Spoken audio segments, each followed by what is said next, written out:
बिहार देख रहे हैं आप, आपके साथ मैं हूं शिप्रा झा। बुलेटिन की शुरुआत करेंगे छपरा की खबर से, जहां बाजार समिति स्थित 8 फल दुकानों में बीती रात भीषण आग लग गई।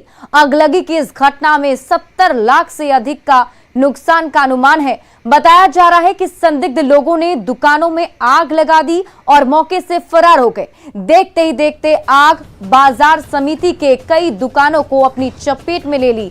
इन दुकानों में रखे लाखों के फल और फर्नीचर समेत भारी नुकसान हुआ है। तस्वीरें हम आपको दिखा रहे हैं। देखिए किस तरीके से जलने के बाद जो फल है उसकी तस्वीर हम आपको दिखा रहे हैं। कितनी भीषण ये आग लगी होगी, आप इससे अंदाजा लगा सकते हैं। हालांकि दमकल की गाड़ियों ने कड़ी मशक्कत के बाद आग पर किसी तरीके से काबू पा लिया। वहीं इससे पहले भी इस बाजार समिति में ऐसी घटनाएं हो चुकी हैं जिसके कारण लोगों में आक्रोश है।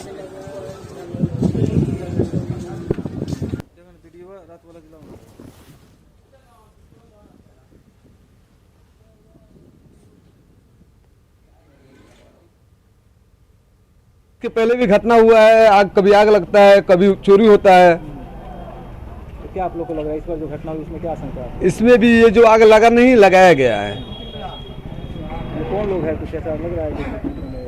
ये अगल बगल में लोग स्मैक पीता है, वही लोग का काम हो सकता है जी। तो कितना का नुकसान हुआ होगा पूरा? कितने दुकानें जली? पूरे मंडी में लमसम 70-80 लाख रुपए का नुकसान है। कितनी दुकानें जली है? दुकानें 8 दुकान जली है। 8 दुकान जली है। वहीं कटिहार के आजम नगर ने पर भी आग का कहर देखने को मिला है। यहां आग लगने से करीब 3 घर जलकर राख हो गए। आग लगने के कारणों का पता नहीं चला है आग, लेकिन तीनों परिवारों का सब कुछ जलकर खत्म हो गया। कड़ी मशक्कत के बाद ग्रामीणों ने आग पर काबू पा लिया है। हालांकि इलाके में अग्निशमन की व्यवस्था नहीं होने से लोगों में गुस्सा दिखा।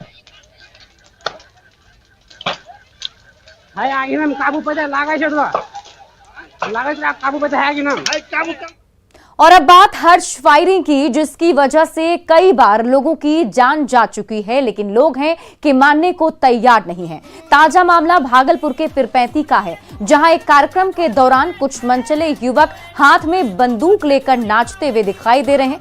हालांकि न्यूज़ 18 इस वायरल वीडियो की पुष्टि नहीं करता, लेकिन तस्वीरों में आप खुद देख सकते हैं कि कैसे डीजे की लाइट में गाने बज रहे हैं और ये युवक उस पर ठुमके लगा रहे हैं। लेकिन जरा सोचिए, अगर गलती से यह बंदूक चल जाती और गोली किसी को लग जाती तो क्या होता।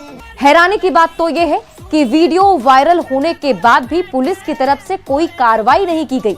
शायद पुलिस की यही सुस्ती ऐसे मंचलों के हौसले को बुलंद करती है।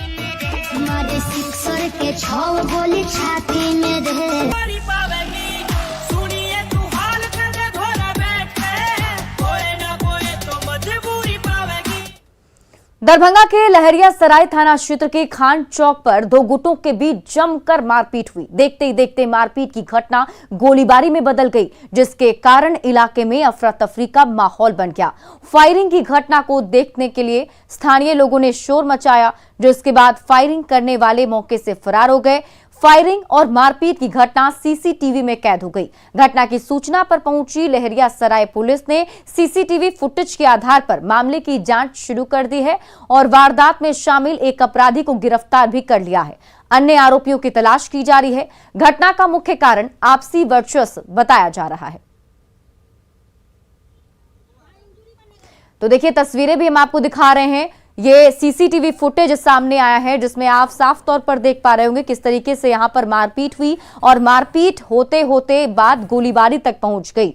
और फिलहाल पुलिस की तरफ से कार्रवाई के तहत एक आरोपी को गिरफ्तार किया गया है और अन्य आरोपियों की तलाश जो है वो की जा रही है। घटना के बाद लोगों में तनाव है, स्थिति तनावपूर्ण बनी हुई है, इसलिए मौके पर पुलिस भी मौजूद है। अच्छा। 4-5 लड़का एक साथ था। उसके बाद मेरा चाचा का लड़का आया, उसको भी पकड़ के पीटने लगा, गोली चलाने लगा। कितनी गोली चली है? 2-3 फायरिंग हुई है सर। किसी को गोली भी लगी है? नहीं लगी है। उसके बाद क्या हुआ? कौन था? एक सरजील नाम का लड़का है, बाकी को नहीं जानते हैं। सरजील मेरे घर के बगल का है। खान चौक पे जो घटना घटी है उसमें प्राथमिकी दर्ज हुई है और अभी तक उसमें एक व्यक्ति की गिरफ्तारी भी हो गई है और आगे की कार्रवाई चल रही है। उसमें जो बाकी जो हैं उनकी गिरफ्तारी शीघ्र हो जाएगी। वहाँ पे पीने खाने को लेके आपस में ही उनका था विवाद था, चाय के दुकान पे बैठे और छोटे इशू को लेके दोनों ने अपना हम बड़े कि तुम बड़े इस बात को लेके लोगों ने फायरिंग की और एक खोखा भी वहाँ से मिला है। और जो भी लोग हैं वहाँ पे वो सब आपराधिक छवि के ही लड़के थे उसमें। और अब बात पटना में महिला कांस्टेबल को फॉर्च्यूनर कार से कुचलने की घटना के ठीक बाद की तस्वीर सामने आई है, जब फॉर्च्यूनर चला रहा अविनाश कुमार मौके से फरार हो गया था। और वो तस्वीरें आपकी टीवी स्क्रीन पर है। देखिए, घटना से ठीक पहले की ये तस्वीर है जिसमें जो कार चला रहा था अविनाश कुमार, वो तो मौके से फरार हो गया, लेकिन उसके साथ कार पर सवार लड़की जूही को लोगों ने पकड़ लिया।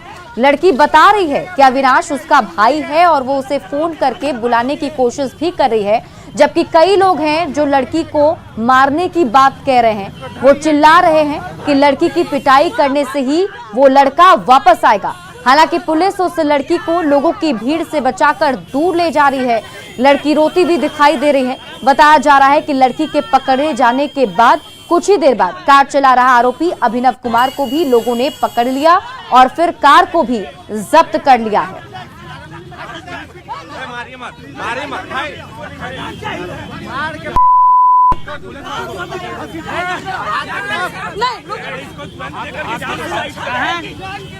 इसको लेकर के जाओ आप लोग। इसको मारिएगा, भाई आएगा, इसको मारिए। इसको मारिए, भाई आएगा। आपको बता दें कि राजधानी पटना में शनिवार को फॉर्च्यूनर कार पर सवार एक रईसजादे ने एक महिला कांस्टेबल को कुचल दिया, जिसमें वो गंभीर रूप से घायल हो गई। मामला बेली रोड का है। महिला कांस्टेबल बबीता कुमारी आयकर गोलंबर पर बतौर ट्रैफिक पुलिस तैनात थी। तभी हड़ताली मोड़ की तरफ से आती एक फॉर्च्यूनर कार ने इनकम टैक्स गोलंबर के घूमने के दौरान गलत तरीके से ओवरटेक किया। ड्यूटी पर तैनात महिला कांस्टेबल बबीता कुमारी जब कार को रोकने की कोशिश की तो कार ने उसे टक्कर मार दी और कार बबीता को घसीटते हुए करीब 50 मीटर ले गई। इस दौरान बबीता कुमार चीखती रही, उसे रोकने की कोशिश करती रही, लेकिन कार सवार ने कार नहीं रोकी। बाद में फल दुकानदारों और आसपास के लोगों ने कार को खदेड़ कर रोका। तुरंत महिला कांस्टेबल बबीता को गंभीर हालत में हॉस्पिटल में भर्ती कराया गया। हादसे के दौरान कार पर सवार अभिनव कुमार सिंह और उसके साथ बैठी जूही कुमारी ने भागने की कोशिश की, लेकिन लोगों ने उन्हें पकड़कर पुलिस के हवाले कर दिया। दोनों आपस में रिश्तेदार बताए जा रहे हैं।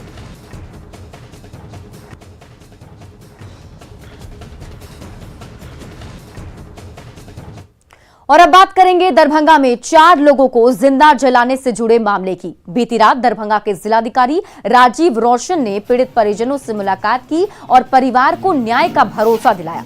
उन्होंने कहा कि ये घटना मानवता के खिलाफ है और दोषियों को स्पीडी ट्रायल के जरिए सजा दिलाई जाएगी। साथ ही पीड़ितों की सुरक्षा में भी कोई कमी नहीं होने दी जाएगी। पीड़ित परिवार के घर पहुंचते ही जिलाधिकारी ने सबसे पहले मृतकों की तस्वीर पर फूल चढ़ाए। दरभंगा के जिलाधिकारी राजीव रोशन ने मीडिया से बात करते हुए घटना को मानवता के खिलाफ बताया। इसके अलावा उन्होंने पूरे मामले की स्पीडी ट्रायल कराकर दोषियों को जल्द सजा दिलाने की बात कही। आपको बता दें कि घटना में पिंकी झा और उनकी भाई संजय झा की मौत हो चुकी है और पिंकी के पेट में पल रहे बच्चे की पहले ही मौत हो चुकी थी। इस मामले में मुख्य आरोपी शिव कुमार झा समेत 10 आरोपियों को गिरफ्तार किया जा चुका है।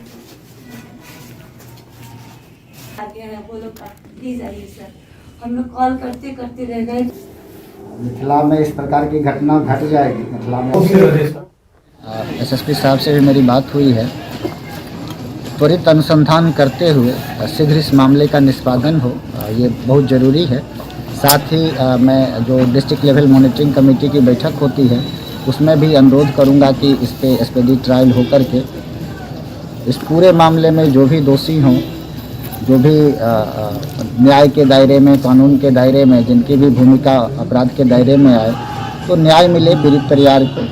बोले हैं कि आपको न्याय मिलेगा और बोले हैं कि आपको सुरक्षा भी मिलेगा। वही बोल के हमको पूरा विश्वास है कि अब हमको न्याय मिलेगा। आपने कुछ मांग भी रखा है? हाँ, मांग रखा है सुरक्षा के लिए, स्पीडी ट्रायल के लिए वो मांग रखा है। उन्होंने क्या कहा? उन्होंने बोला है कि हाँ आपको दिला रहे हैं कि हम आपको न्याय दिलवाएंगे। घटना 10 फरवरी की रात 8:15 बजे की है। भूमाफिया शिव कुमार झा एक बुलडोजर और करीब 20 गुंडों के साथ एक घर को तोड़ने के लिए पहुंचता है। बुलडोजर से घर को टूटता देखकर पीड़ित परिवार के लोग उनका विरोध करना शुरू कर देते हैं। इसके बाद दरिंदों का पागलपन चरम पर पहुंच जाता है। दरिंदे घर में आग लगा देते हैं और घर के 4 लोगों को जिंदा जला देते हैं। गंभीर हालत में इन्हें अस्पताल में भर्ती कराया जाता है। तब तक पता चलता है कि हादसे में पीड़ित पिंकी के घर में पल रहे बच्चे की मौत हो चुकी है। फिर 15 फरवरी को पिंकी झा और उनके भाई संजय झा की भी मौत की खबर आती है। ऐसे में अपराधियों की गिरफ्तारी के लिए पुलिस पर दबाव बढ़ जाता है और पुलिस आरोपियों की गिरफ्तारी शुरू करती है। मामले में 40 लोगों पर एफआईआर दर्ज है, जिनमें मुख्य आरोपी शिव कुमार समेत अब तक 10 लोगों को गिरफ्तार किया जा चुका है।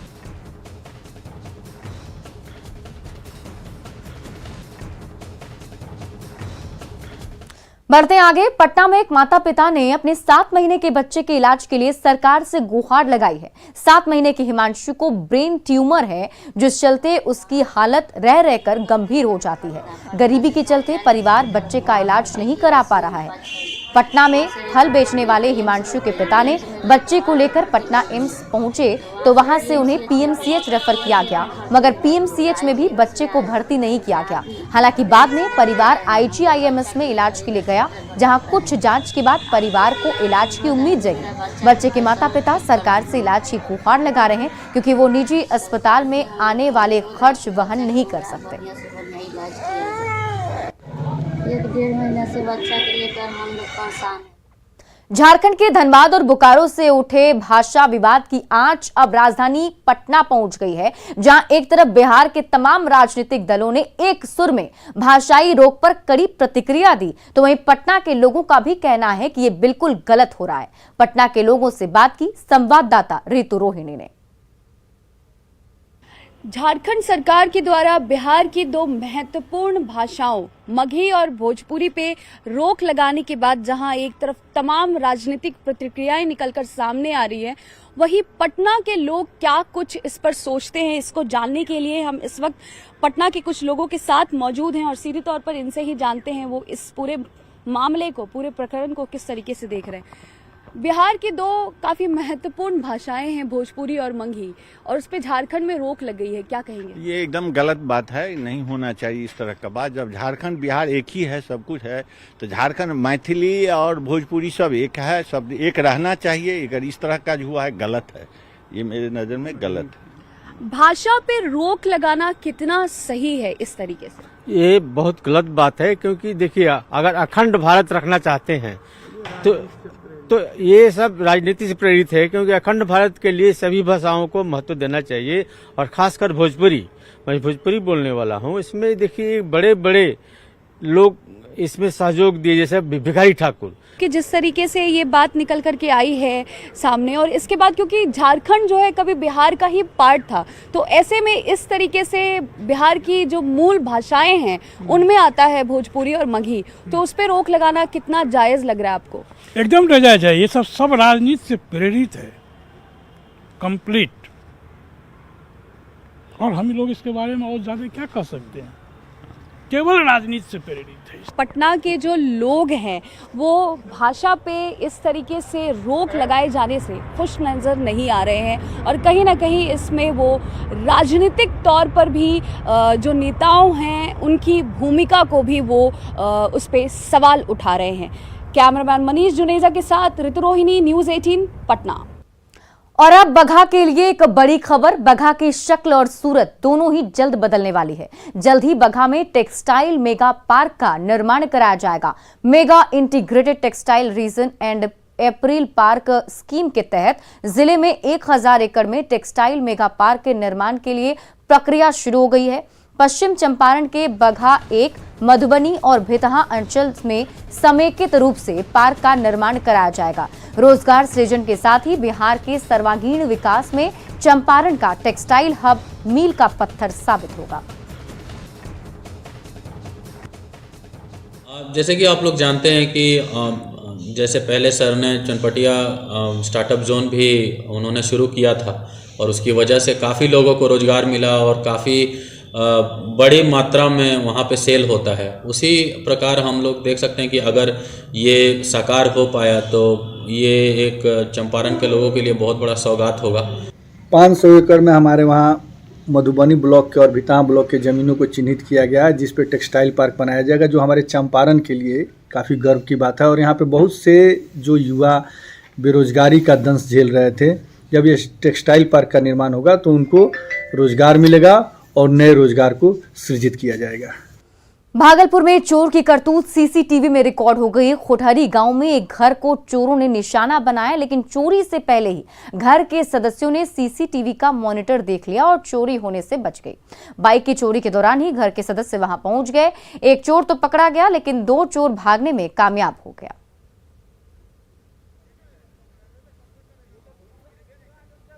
खबर गोपालगंज से है, जहां एक इंजीनियरिंग के छात्र की घर से बुलाकर हत्या कर दी गई। घटना मांझागढ़ थाना क्षेत्र के नासिक छपरा गांव की है। वारदात के बाद अपराधियों ने मुजौना नहर के पास शव को फेंक दिया था। मृतक की पहचान छपरा गांव निवासी 20 वर्षीय तबरेज आलम के रूप में की गई।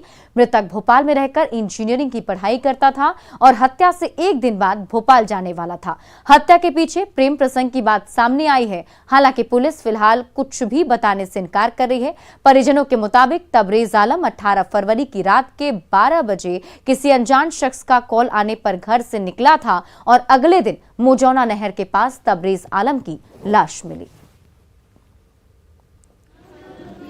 पटना के तारामंडल में एक ही छत के नीचे देश भर के बुनकरों के हस्त निर्मित प्रोडक्ट की प्रदर्शनी लगाई गई है। प्रदर्शनी में कर्नाटक की कांजीवरम, बनारस की बनारसी साड़ियां, भागलपुर का कॉटन सिल्क, ओडिशा की लीलम सिल्क साड़ियां, मधुबनी पेंटिंग्स के फैब्रिक और कई वैरायटी के प्रोडक्ट उपलब्ध हैं। हस्त निर्मित इस प्रोडक्ट की बिक्री भी जमकर हो रही है, जिसकी वजह से बुनकरों और विक्रेताओं में भी उत्साह देखने को मिला।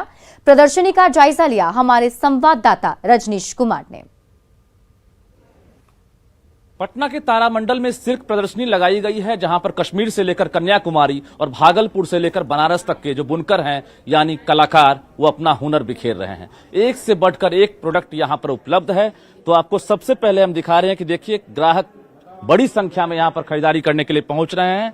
जो प्रोडक्ट है वो आकर्षित कर रहा है ग्राहकों को, और हर बार कुछ न कुछ तारामंडल में जो प्रदर्शनी लगाई जाती है उसमें खास विशेषता होती है। तमाम जगहों के जो बुनकर हैं, कारीगर हैं, यहाँ पहुंचे हैं। सबसे पहले ग्राहकों से ही हम जान लेते हैं कि कैसा लगा ये जो फेयर है। फेयर मेरा ये लास्ट 4 साल से आ रहे हैं। ऑप्शन सारे अलग अलग ही मिलते हैं। इस बार भी काफी अच्छी शॉपिंग हो गई है हमारी तो अच्छा लगता है। बिल्कुल, जो हैंडलूम प्रोडक्ट है या फिर जो फैब्रिक्स आप देख पा रहे हैं, कैसा लगा? मैं हर बार ही लेती हूँ, जब भी फेयर लगता है तो जरूर लेती हूँ। स्पेशली कि किसी स्टेट का स्पेशलिटी जो ये लोग डिस्प्ले करते हैं तो वो बहुत ही अच्छा होता है, मार्केट से डिफरेंट होता है और एकदम ही अलग।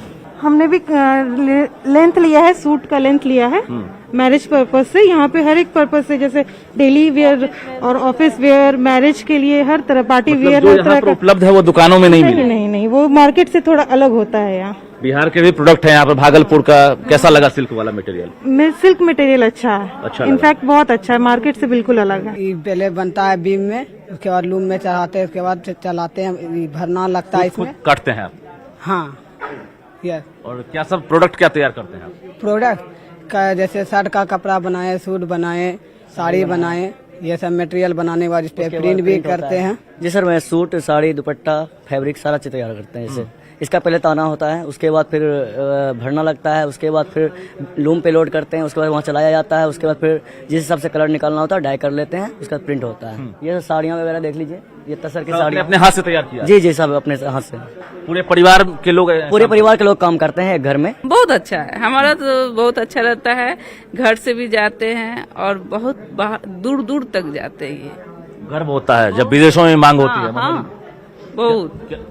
कितना दाम कितना है इसका? शुरुआत कहाँ से? शुरुआत तो है 150 से, और उसके बाद 700, 800, 1000, 1200। क्योंकि वेडिंग पर्पज चलता है। बनारसी साड़ी का डिमांड बहुत ज्यादा। हाँ, हमेशा डिमांड रहता है बनारसी साड़ी का सर। वक्त बदलने के साथ साथ जो आपका व्यवसाय है उसमें घाटा है या फायदा हो रहा है? फायदा ही होता है सर। बिहार ही नहीं बल्कि विदेशों में भी इसका डिमांड है।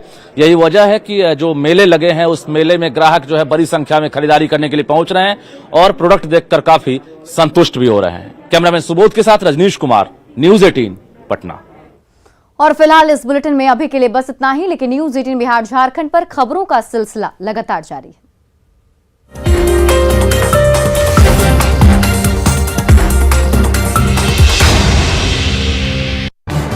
इस न्यूज हेडलाइंस के प्रायोजक पेट सफा आयुर्वेदिक जूस।